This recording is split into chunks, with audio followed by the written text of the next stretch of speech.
चला यानंतर आता बघा प्रश्न क्रमांक 11.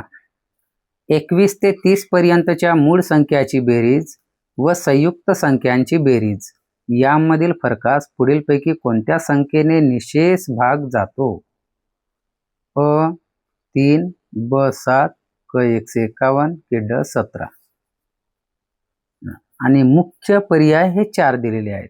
पहिला पर्याय अ व ब ने भाग जातो म्हणजेच 3 आणि 7 ने भाग जातो, की पर्याय क्रमांक 2 फक्त ब ने भाग जातो म्हणजे 7 ने भाग जातो, की पर्याय क्रमांक 3 फक्त क ने भाग जातो म्हणजे 151 ने भाग जातो, की पर्याय क्रमांक 4 फक्त ड ने भाग जातो म्हणजे 17 ने भाग जातो. मग हा उदाहरण सोडवताना बघा कसे सोडवले आहे. प्रश्नात सांगितलं आहे 21 ते 30 पर्यंतच्या मूळ संख्यांची बेरीज. चला 21 ते 30 पर्यंतच्या मूळ संख्या शोधल्या. 21 ते 30 पर्यंतच्या मूळ संख्या 2च आहेत. कोणत्या? 23 आणि 29. मग त्यांची बेरीज 23 आणि 29 ची बेरीज किती आलेली आहे? 52.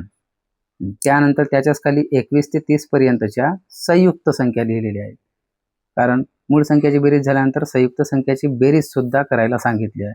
मग संयुक्त संख्या बरोबर 23 आणि 29 सोडून 21 पासून 30 पर्यंतच्या सर्वच 21, 22, 23 सोडून द्या. 21, 22 त्यानंतर 23 सोडल्यास 24, 25 पुढे जाऊन 26, 27, 28, 29 लिहिलेली नाही कारण 29 मूळ आहे आणि शेवटची संयुक्त 30.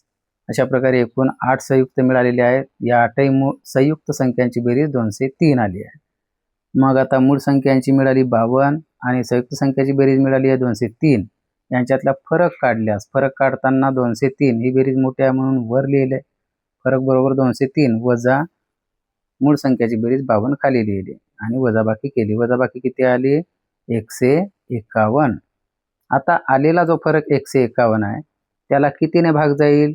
151 भागीला 3 केले. 3 ने भाग देऊन पाहिल्यास 3 ने भाग जात नाही कारण कसोटी लावून बघा अंकाची बेरीज 1 5 आणि 1 7 3च्या पटीत येत नाही म्हणून 3 ने भाग जात नाही.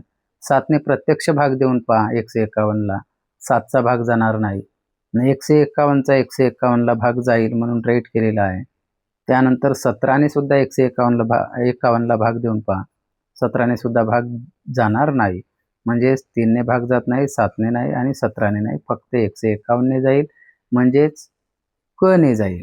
फक्त क ने भाग जातो म्हणून कोणत्या पर्यायात लिहिलेले आहे? पर्याय क्रमांक 3. म्हणून तुमचे उत्तर पर्याय क्रमांक 3.